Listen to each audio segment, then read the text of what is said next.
Hola, es un placer tenerte aquí. Antes de comenzar, suscríbete al canal y dale like al vídeo.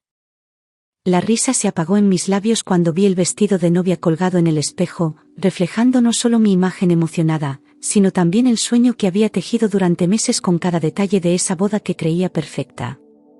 Cada flor, cada invitación, cada ensayo de vals era una promesa de amor eterno junto a Marcos, el hombre que me había jurado que nada ni nadie rompería lo nuestro. Me veía a su lado envejeciendo, formando una familia, compartiendo desayunos con hijos que aún no teníamos, creyendo con inocencia que esa historia que construíamos estaba limpia de sombras. Había cerrado los ojos a cualquier duda, había apostado mi corazón entero sin condiciones, convencida de que el amor verdadero era suficiente. Pero esa mañana, mientras probaba por última vez el vestido blanco, no sabía que toda esa ilusión empezaría a resquebrajarse con una sola pregunta sin respuesta. Fue durante una cena cualquiera, en medio de una conversación inocente sobre la ceremonia, cuando le pregunté si su madre querría llevar algún tipo de mantilla tradicional.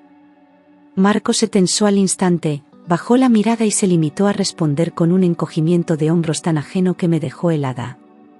Me reí para quitarle peso al momento, pero su silencio siguió colgado entre nosotros como una sombra que no supe interpretar. Pensé que tal vez había tenido una discusión familiar o que no quería hablar del tema en ese momento. Pero algo en sus ojos se cerró de golpe, como si hubiera dicho sin querer una palabra prohibida. Desde entonces, cada vez que mencionaba a sus padres, él esquivaba el tema con una destreza que empezó a dolerme. Decía que estaban muy ocupados, que vivían lejos, que no eran personas de mucho trato social, como si todas las respuestas estuvieran preparadas de antemano. Nunca decía sus nombres, nunca mostraba fotos, y lo más alarmante, jamás mencionaba un solo recuerdo feliz con ellos. Era como si su familia fuese una habitación cerrada con llave, donde yo no tenía permitido entrar. Y cuanto más insistía, más se alejaba de mí en silencio. Una noche, mientras terminábamos de cenar en casa, le volví a preguntar si había forma de incluir a sus padres, aunque fuera simbólicamente, en la ceremonia. Marcos dejó los cubiertos sobre la mesa con un golpe seco y, sin mirarme, dijo con voz firme: «No estarán en nuestra boda, no insistas». Me quedé paralizada, no por la respuesta, sino por la frialdad con que la soltó, como si hablara de completos desconocidos. Intenté preguntar el porqué, pero él se levantó de la mesa y se encerró en el despacho. Ese portazo fue el primer grito sin voz que me rompió por dentro. Esa noche me quedé sentada frente a los restos de la cena, sin mover un músculo, mirando la silla vacía como si aún pudiera encontrar en ella una explicación. ¿Qué clase de hombre se niega a que su prometida conozca a su familia? ¿Qué historia tan oscura se esconde detrás de un «no insistas»? Me dolía no solo por mí, sino por lo que significaba para nuestro futuro, un vacío, una parte del que yo no alcanzaría nunca. La boda seguía adelante, pero en mi corazón se había abierto una grieta invisible. Y ya no podía fingir que no la sentía. Empecé a hablar con mis amigas, a desahogarme con frases que antes no me atrevía a decir en voz alta, como si al nombrarlas se volvieran más reales. Algunas me miraban con compasión, otras con franca preocupación, y todas coincidían en lo mismo: ten cuidado, algo no cuadra. Yo me resistía a creer que el hombre que amaba pudiera tener secretos tan graves, y me aferraba con uñas y dientes a la versión que él me había vendido. Quería pensar que el amor bastaba, que lo demás era ruido externo. Pero cada consejo sembraba una duda nueva, cada silencio suyo pesaba más. Marcos terminó diciendo que sus padres estaban enfermos, que vivían en una ciudad lejana y que los médicos no recomendaban viajes largos. Añadió que ni siquiera tenían buena conexión a internet, que por eso no podían hacer videollamadas ni participar en los preparativos. Al principio quise creerle, quise aferrarme a la idea de que todo tenía una explicación lógica, aunque me sonara demasiado conveniente. Pero su tono era demasiado mecánico, y su mirada evitaba la mía como quien oculta una vergüenza. Algo no encajaba, y lo peor es que ya no sabía cómo preguntarle sin romper lo poco que quedaba. Cada vez que intentaba tocar el tema, Marcos cambiaba de conversación con una rapidez que me hería más que cualquier respuesta. Hablaba del menú, de la música, del color de las flores, de todo menos de lo único que yo necesitaba entender, su familia. Me sentía como una intrusa en su vida, como si solo me permitiera conocer la parte que él había maquillado para mí. El silencio crecía entre nosotros, espeso, incómodo, imposible de ignorar. Y yo, que antes soñaba con un para siempre, empezaba a sentir que tal vez ni siquiera lo conocía del todo. Una tarde, mientras revisaba algunos correos impresos por él, encontré una dirección que no correspondía con lo que me había dicho.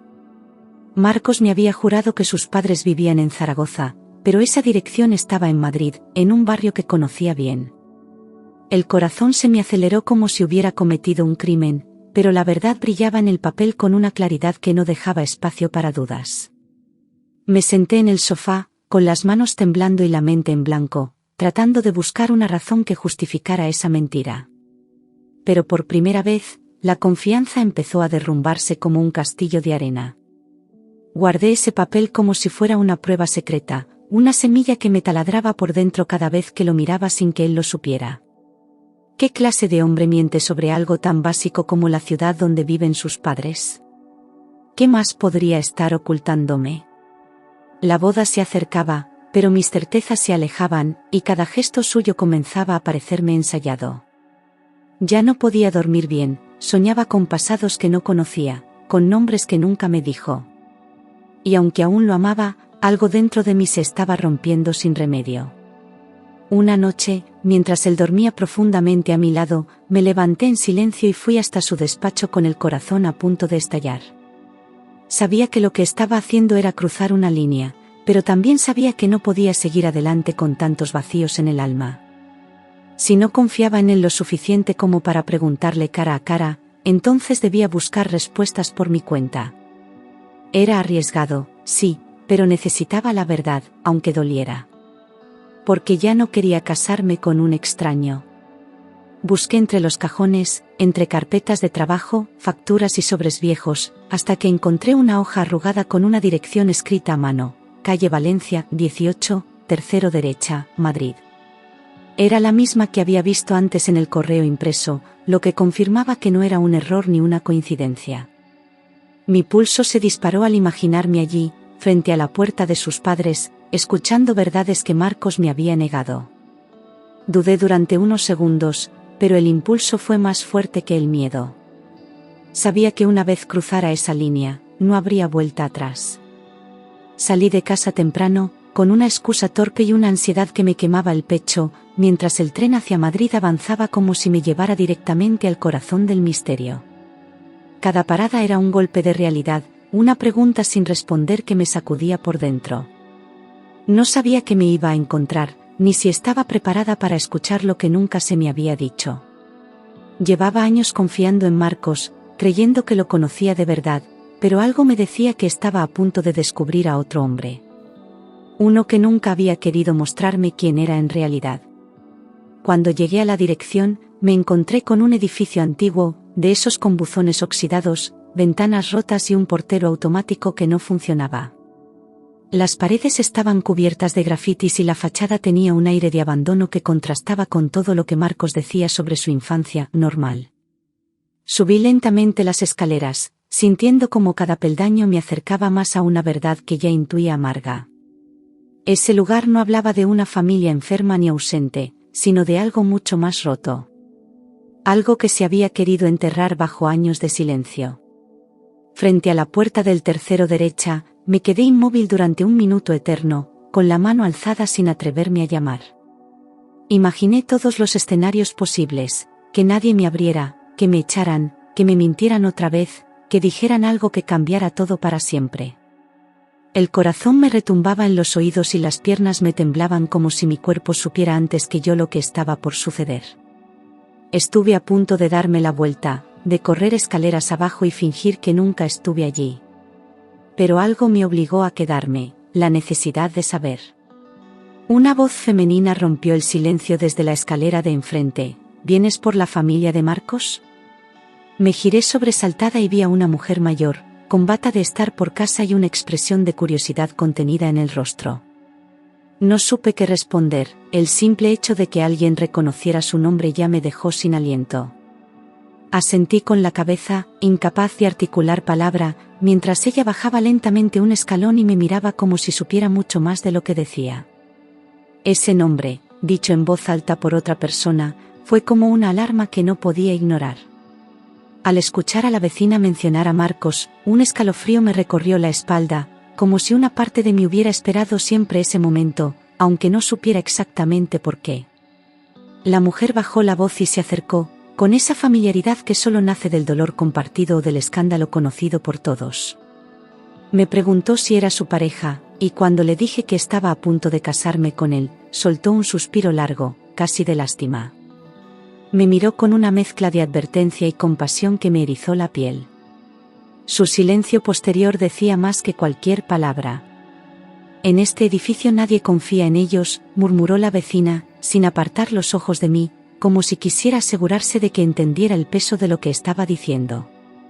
Me habló de discusiones constantes, de gritos en la madrugada, de visitas de la policía y rumores de estafas y deudas impagadas.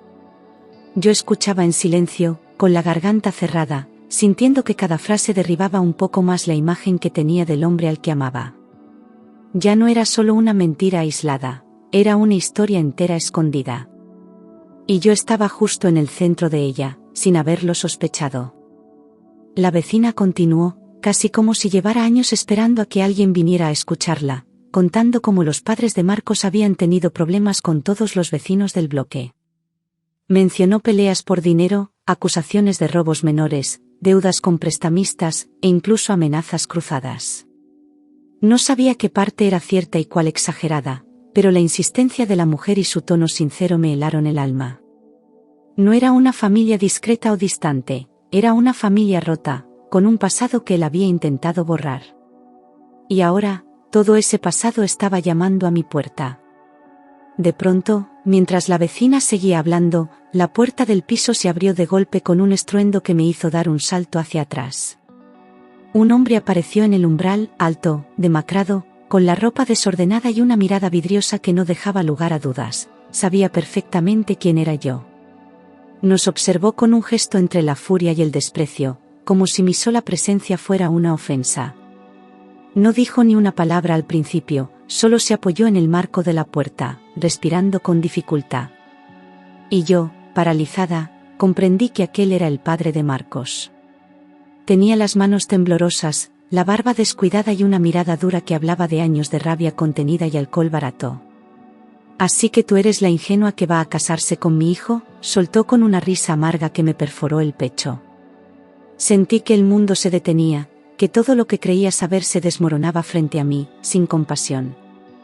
El hombre no ocultaba su desprecio, como si llevara mucho tiempo esperando vengarse de su propio hijo a través de mí. Y en sus ojos rotos vi algo que me hizo temblar, odio, puro y seco.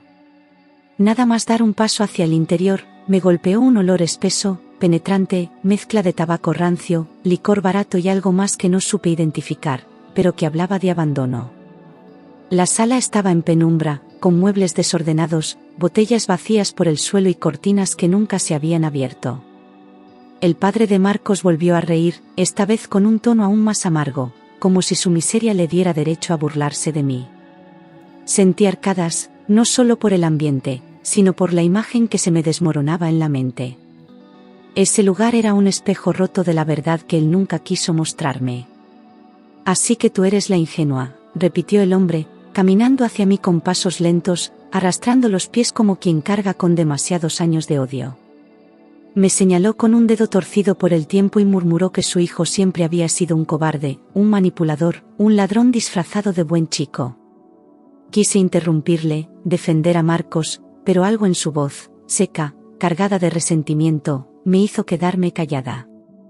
No hablaba para hacer daño, hablaba como quien ya ha perdido todo. Y entonces supe que estaba a punto de escuchar lo que Marcos me había negado durante años. Las palabras que salieron de su boca fueron cuchillos directos al alma. «Ese cabrón nos robó todo lo que teníamos. Se fue y nos dejó con las deudas. Si tú crees que te ama, es porque todavía no te ha quitado nada». Me quedé en silencio, sintiendo que el aire me faltaba, que mi cuerpo no me respondía. No quería creerlo, no podía creerlo, pero algo en su tono, en su mirada herida, me decía que no estaba mintiendo. Intenté replicar, balbucear algo en defensa de Marcos, pero la voz no me salió. Por primera vez, me sentí completamente sola. Me explicó, sin filtros ni dramatismos, que Marcos había cortado todo contacto con ellos hacía más de 5 años, justo después de sacar varios préstamos a nombre de su padre y desaparecer con el dinero. Dijo que intentaron denunciarlo, pero que los abogados solo vieron papeles firmados y nada que hacer. Su madre, según contaba, enfermó del disgusto, y él se refugió en la bebida. Me habló de llamadas ignoradas, de mensajes sin respuesta, de un hijo que eligió el silencio como castigo. Y yo, que creía conocer cada parte de su alma, no sabía ni por dónde empezar a entender. ¿Vergüenza? No. Lo hizo por dinero, por ambición, por escapar. No por protegernos ni por orgullo, dijo el hombre mientras se sentaba en un sofá roto, con la mirada perdida en un punto del pasado. Me explicó que nunca hubo reconciliación, que Marcos nunca regresó, ni siquiera cuando supieron que estaba viviendo bien, trabajando, construyendo otra vida. Su historia no era de distanciamiento, sino de traición calculada, de abandono sin culpa. Me ardían los ojos, pero no podía llorar todavía, porque la parte más cruel de la verdad aún no había sido dicha. Y la sentía acercarse como una ola que no podía detener. Del fondo oscuro del pasillo surgió una figura encorvada, casi invisible, una mujer de pelo canoso, ojos hinchados y expresión rota. Al verla, supe de inmediato que era su madre, aunque nunca la hubiera visto antes. Se apoyaba en la pared para caminar y, cuando me miró, rompió a llorar en silencio, como si mi presencia reabriera una herida que nunca cicatrizó. Su llanto no era por ella, era por todo lo que habían perdido, por todo lo que su hijo se llevó consigo. Y en ese instante, sentí una compasión profunda por alguien que había sido condenada al olvido. Él nos abandonó, cuando más lo necesitábamos, dijo con la voz quebrada, como si esas palabras llevaran años atrapadas en su pecho. Me contó que habían confiado en él ciegamente, que pusieron su nombre en papeles porque pensaban que era su oportunidad para empezar de nuevo. Pero Marcos los usó, los exprimió, y luego desapareció, dejando promesas rotas y un silencio que se volvió una cárcel. Me hablaba sin odio, con una tristeza tan honda que dolía solo mirarla. Y yo sentía que cada frase suya era una piedra más sobre el cadáver de mi ilusión. Ambos me aseguraron que él les robó, que dejó la cuenta vacía, que hipotecó el piso y los dejó al borde del desahucio. Me mostraron cartas, recibos, extractos bancarios, nombres que coincidían, fechas que cuadraban con los años en los que yo empezaba a salir con él. Todo encajaba de forma tan brutal que me costaba creer que hubiera vivido tanto tiempo junto a un hombre capaz de algo así. La versión de Marcos se desmoronaba sin posibilidad de defensa. Y dentro de mí, empezaba a crecer un asco que nunca había sentido hacia nadie. No pude evitar gritar que estaban mintiendo, que mi Marcos no podía ser ese hombre del que hablaban, que todo eso tenía que tener una explicación. Pero mis palabras sonaban huecas incluso para mí, como si intentara agarrarme a una mentira sabiendo que ya no podía sostenerla. La madre me miró con una mezcla de ternura y compasión, como quien ve a alguien cayendo y sabe que no puede detener su caída. El padre solo negó con la cabeza, encendió un cigarro y se encerró de nuevo en su mundo. Y yo me quedé temblando en medio de un pasado que no era mío, pero que ahora me pertenecía. Fue entonces cuando la madre, casi como un acto final, sacó una carpeta del armario y me la puso en las manos. Llévate esto. Léelo. Haz con ello lo que quieras, pero no digas que no sabías, dijo con una voz apagada por el dolor. Dentro había copias de préstamos, firmas, extractos con el nombre completo de Marcos estampado en tinta negra. No necesitaba un perito para saber que eran reales, la letra, las fechas, las cantidades, todo coincidía. Y ese paquete de papeles me pesó más que cualquier anillo de compromiso. Abrí la carpeta con manos temblorosas y, al ver su firma repetida en cada documento, sentí cómo se deshacía por completo la versión del hombre que yo creía amar. Era su letra, inconfundible, la misma con la que me escribía notas en la nevera o firmaba tarjetas de cumpleaños. No había manera de justificarlo, de pensar que lo habían falsificado o que se trataba de un error. Él había firmado esos préstamos, él había arruinado a sus padres y luego me lo había ocultado todo con una sonrisa. La verdad no dejaba espacio para el amor. Salí corriendo de ese piso con los papeles apretados contra el pecho, sin mirar atrás, con las lágrimas ardiéndome en los ojos y una rabia que no sabía dónde colocar. Caminé sin rumbo por las calles, sintiéndome una tonta, una estúpida que había construido castillos sobre mentiras. Me dolía el pecho, como si algo dentro de mí se estuviera rompiendo en mil pedazos y no pudiera detenerlo. ¿Cómo pudo mentirme tanto, tan bien, durante tanto tiempo? La ciudad me parecía de repente un lugar frío, como si todo hubiese perdido su color. Cuando volví a casa, él estaba en el sofá, despreocupado, viendo la televisión, como si nada hubiese pasado, como si yo no hubiera estado cara a cara con su pasado podrido. Cerré la puerta con fuerza, y sin dejarle hablar, le lancé una sola pregunta que llevaba fuego dentro: ¿qué has hecho? Su rostro cambió al instante, su expresión se tensó, y por primera vez vi miedo en sus ojos. Intentó sonreír, fingir que no entendía, pero yo ya no era la misma de antes. Ya no tenía miedo a la respuesta, tenía miedo a seguir ignorándola. Al ver que no retrocedía, explotó. Se puso de pie, gritó que no debía meterme en lo que no entendía, que sus padres eran unos parásitos que se merecían lo que les pasó. Su voz retumbaba por las paredes, llena de una furia que nunca antes me había mostrado, como si su máscara se rompiera de golpe. Me llamó entrometida, me acusó de haber invadido su privacidad, de no respetarle. Y yo, en medio de su rabia, supe con certeza que todo lo que me habían dicho era verdad. Porque nadie miente así cuando es inocente. Después del grito vino el silencio, y en ese vacío, confesó entre dientes que sí, que había tomado ese dinero, pero que fue, por necesidad, que estaba desesperado, que sus padres nunca le habían apoyado. Me lanzó la versión de víctima que tantas veces perfeccionó, intentando hacerme creer que todo fue una reacción al abandono. Dijo que no tenía opción, que era joven, que no pensaba, que luego quiso arreglarlo pero ya era tarde. Cada palabra me dolía más, no por lo que decía, sino por todo lo que aún seguía ocultando. Ya no podía creerle. Insistí, lo presioné, y al final la verdad salió como veneno. El dinero no fue para sobrevivir ni para empezar una nueva vida, fue para pagar apuestas, deudas con gente peligrosa. Me miró con los ojos bajos, derrotado, sabiendo que ya no quedaba nada que salvar. Yo me llevé las manos a la boca, ahogando un grito, sintiendo que ese hombre frente a mí no era el mismo que un día me hizo soñar con una familia. Había perdido todo por su adicción, por su cobardía, por no enfrentar sus errores. Y ahora, quería arrastrarme con él. Me senté en la cama con el vestido de novia aún colgado en el armario, mirándolo como si fuera un traje de otra vida, de otra mujer que ya no existía. Dudaba si debía cancelar todo o seguir adelante como si nada, como si el amor pudiese tapar la podredumbre. Pensaba en los invitados, en el salón reservado, en mi familia, en el escándalo. Pero luego pensaba en mí, en mi dignidad, en el dolor de casarme con alguien a quien ya no podía respetar.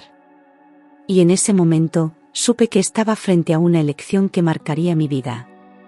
Esa noche no dormí. Me tumbé en la cama, sin lágrimas ya, repasando cada gesto, cada frase, cada mentira disfrazada de ternura que me había tragado sin cuestionar. Me dolía el alma, como si me hubieran arrancado algo que nunca voy a recuperar. Él dormía en el sofá, o fingía hacerlo, mientras yo enfrentaba en silencio el derrumbe de todos mis planes. No era solo una boda cancelada, era una vida entera que se quebraba en un suspiro. Y ahí, entre las sombras, empecé a despedirme de lo que nunca fue real. Al día siguiente, temprano, alguien llamó a la puerta. Era ella, su madre, con los ojos hinchados, el rostro pálido y una expresión de urgencia que no necesitaba palabras. Me miró durante un segundo y rompió a llorar, como si su cuerpo no pudiera contener más dolor. Me abrazó sin pedir permiso, y en su llanto sentí un perdón, un lamento, una advertencia. No te cases con él, te destruirá, dijo con una voz rota. Y yo supe que no venía a herirme, venía a salvarme.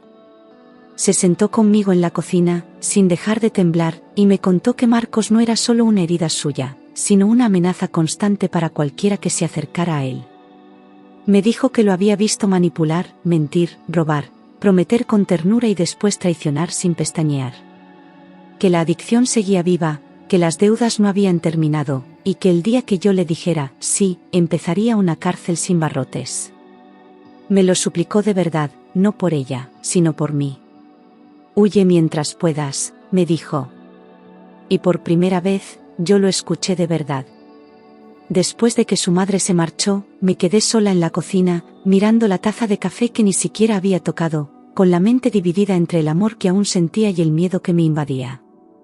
Era como si tuviera dos voces dentro, una que gritaba que escapara ya, y otra que susurraba que aún podía salvarlo. Me preguntaba si el amor era suficiente, si merecía una última oportunidad. Pero cada recuerdo venía acompañado de una mentira, de una traición, de un dolor que no terminaba de cicatrizar. Y ya no sabía si seguía luchando por él o por la imagen que me construí de él. Al anochecer, sin decir una sola palabra, fui hasta la cómoda del dormitorio, saqué el anillo de compromiso y lo dejé sobre la mesa del salón, justo frente a él. Marcos me miró con incredulidad, como si no comprendiera que el final estaba ocurriendo delante de sus ojos. No lloré, no grité, no pedí explicaciones, solo lo miré con la tristeza de quien ya ha perdido la fe. Fue el gesto más doloroso de mi vida, pero también el más necesario. Porque a veces, amar también significa saber irse a tiempo. Marcos se levantó de golpe, tiró la silla al suelo y lanzó el anillo contra la pared con tanta fuerza que rebotó hasta mis pies. Gritó que yo era una traidora, que me había dejado envenenar por sus padres, que no entendía nada. Su rostro se deformó por la rabia, como si mi rechazo hubiera activado lo peor de él, lo que siempre había estado escondido. Por un momento, sentí miedo de lo que pudiera hacerme. Ese no era un hombre herido por amor, era un hombre furioso por perder el control. Me miró con los ojos enrojecidos y dijo, casi susurrando, que si rompía la boda, me arrepentiría.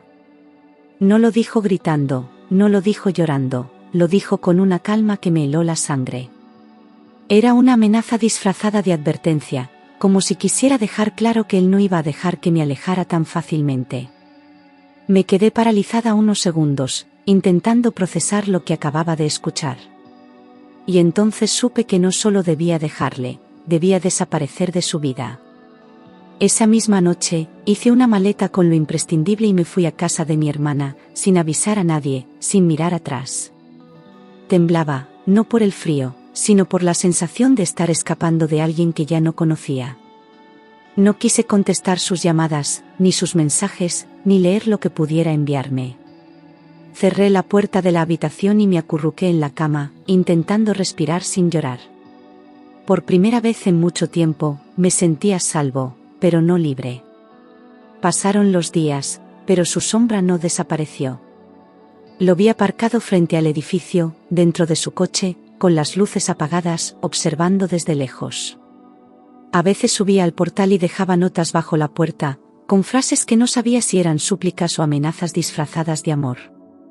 Mi hermana me pidió que lo denunciara, pero yo aún no podía dar ese paso, aún me costaba aceptar que necesitaba protección de quien me había prometido cuidarme. Vivía con el corazón en vilo, sin saber cuál sería su próximo movimiento. Y el miedo crecía. Una noche, cuando todo parecía calmarse, su madre me llamó desde un número desconocido. Su voz sonaba agitada, entre lágrimas, diciendo que Marcos había tenido un accidente. Me quedé helada, sin saber si debía correr al hospital o colgar de inmediato. Ella me rogó que fuera, que él estaba mal, que quizás quería verme. La contradicción fue brutal, el mismo hombre del que huía ahora estaba herido, vulnerable. Y algo dentro de mí, no sé si por costumbre o por amor, me hizo salir sin pensarlo. Cuando llegué al hospital, me explicaron que había tenido un choque fuerte contra una farola, tras perder el control del coche en una curva. Iba solo, borracho, sin cinturón, y milagrosamente había sobrevivido con algunas fracturas. Lo encontré en una sala blanca, conectado a suero, con los ojos abiertos y esa mirada que ya no sabía si era odio o rencor. No me dijo gracias, no me preguntó por qué fui. Solo murmuró que todo era culpa mía, de mis dudas, de mi traición. Y en ese momento entendí que nada había cambiado. El frío del hospital no venía del aire acondicionado, sino de la distancia irrecuperable que ya nos separaba. Me senté a su lado, sin tocarle, sin hablarle, solo observándole con la sensación de haber amado a un desconocido. Él me miró con desprecio, como si mi presencia le humillara en lugar de reconfortarle. No había ni una chispa de ternura, ni un gesto de arrepentimiento. Y yo supe que mi presencia allí no servía de nada. Que ya no quedaba nadie por salvar.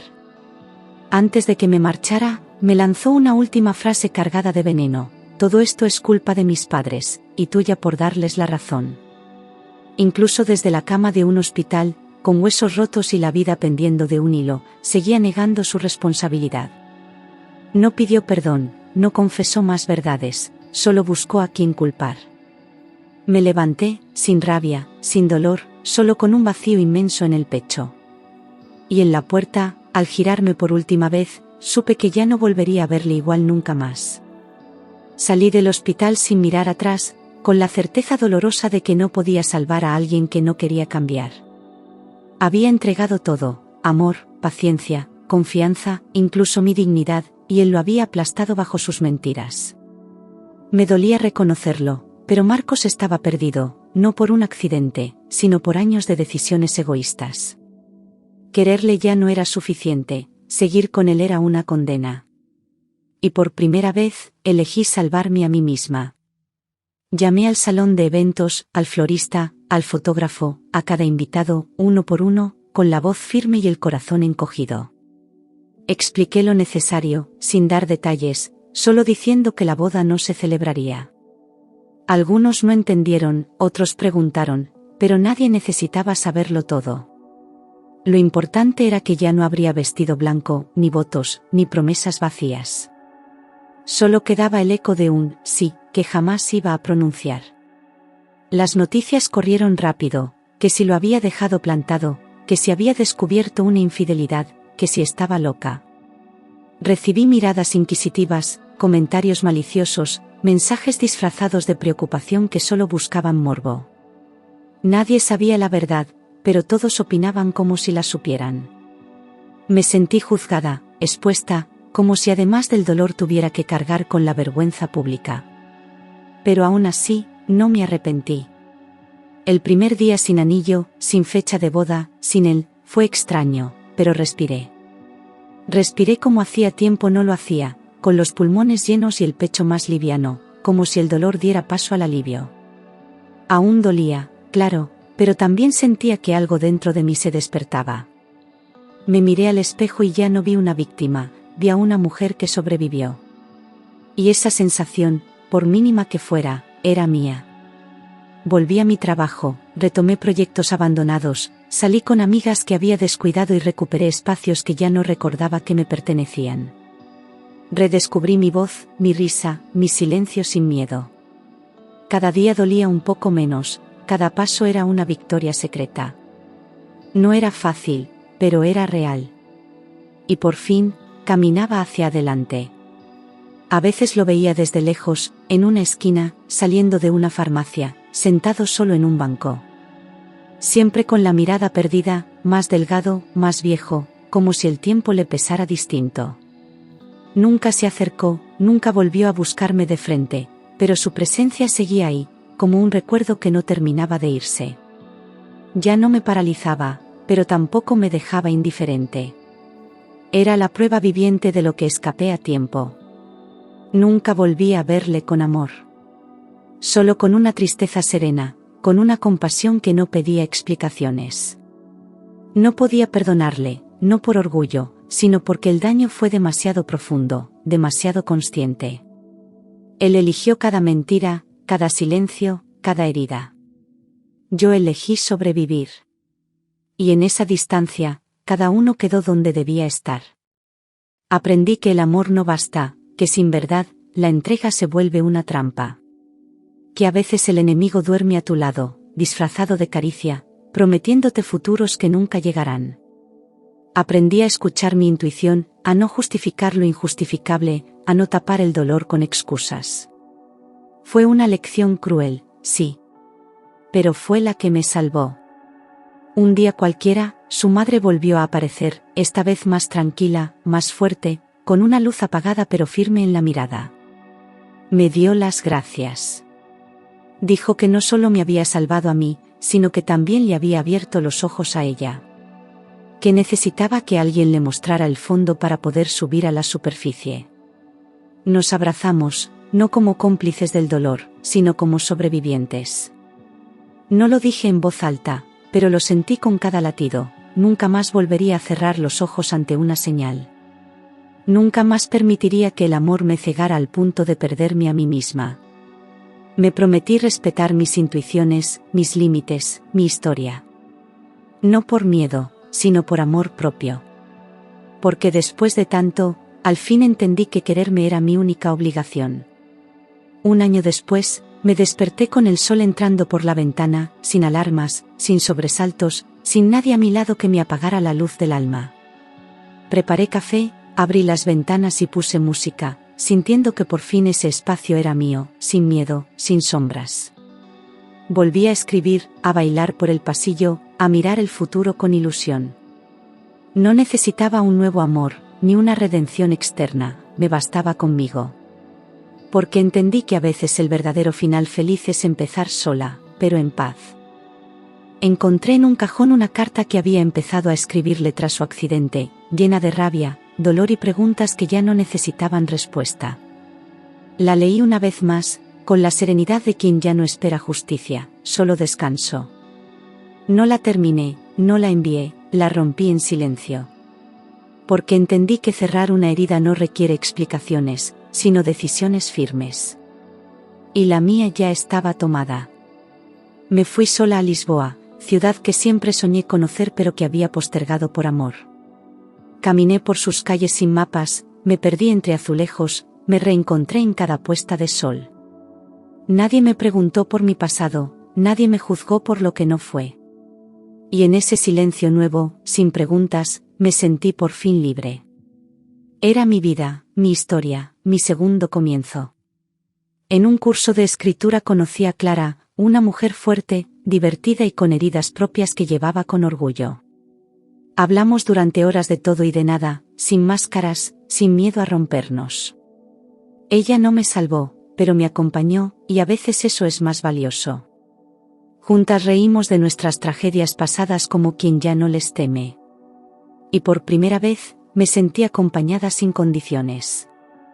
Volví a pasar por el barrio donde vivían sus padres, por pura casualidad, y los vi de lejos saliendo del portal. No me vieron, no los saludé, pero sus rostros ya no me producían dolor, sino un respeto silencioso. Entendí que todos fuimos víctimas de un mismo engaño, aunque de formas distintas. No necesitaba revivir nada con ellos. Solo agradecí, en silencio, por haberme contado la verdad. El vestido de novia seguía guardado en un rincón del armario, envuelto en su funda, esperando un destino que ya no le correspondía. Un domingo lo saqué, lo miré, y en vez de tristeza, sentí gratitud. No por lo que representaba, sino por todo lo que me enseñó. Lo doné a una organización que ayudaba a mujeres en situación de violencia. Que otra pudiera volver a soñar, aunque yo haya despertado. Un día lo vi, años después, cruzando una calle del centro, más envejecido, más solo, con los hombros caídos. Nuestros ojos se cruzaron por un segundo, pero ninguno se detuvo. No hubo palabras, ni reproches, ni necesidad de nada. Solo un cruce de caminos que ya no se tocan. Y en mi interior, sentí un alivio inmenso, ya no dolía. Mi sobrina me preguntó una tarde por qué nunca me casé. Le conté que una vez estuve a punto, pero elegí algo más importante, elegirme a mí misma. Sus ojos brillaron de admiración, como si hubiera descubierto que las princesas también saben decir no. Entendí que mi historia, con todo su dolor, podía sembrar fuerza en otras. Y esa fue mi victoria más grande. Durante mucho tiempo no hablé del tema, no porque me doliera, sino porque ya no ocupaba espacio en mi presente. Aprendí que no todo se supera hablando, algunas cosas se curan en el silencio. No necesitaba recordarlo para aprender. Solo necesitaba seguir caminando sin arrastrarlo. Y eso fue suficiente. Un día, sin buscarlo, alguien me sonrió distinto. No prometió nada, no pidió explicaciones, solo me ofreció calma. No sentí mariposas, sentí paz. Tal vez era amor, o tal vez era solo una señal de que estaba lista para sentir de nuevo. Esta vez, sin prisas, sin ceguera, con los ojos bien abiertos. Y con el corazón entero, pero mío.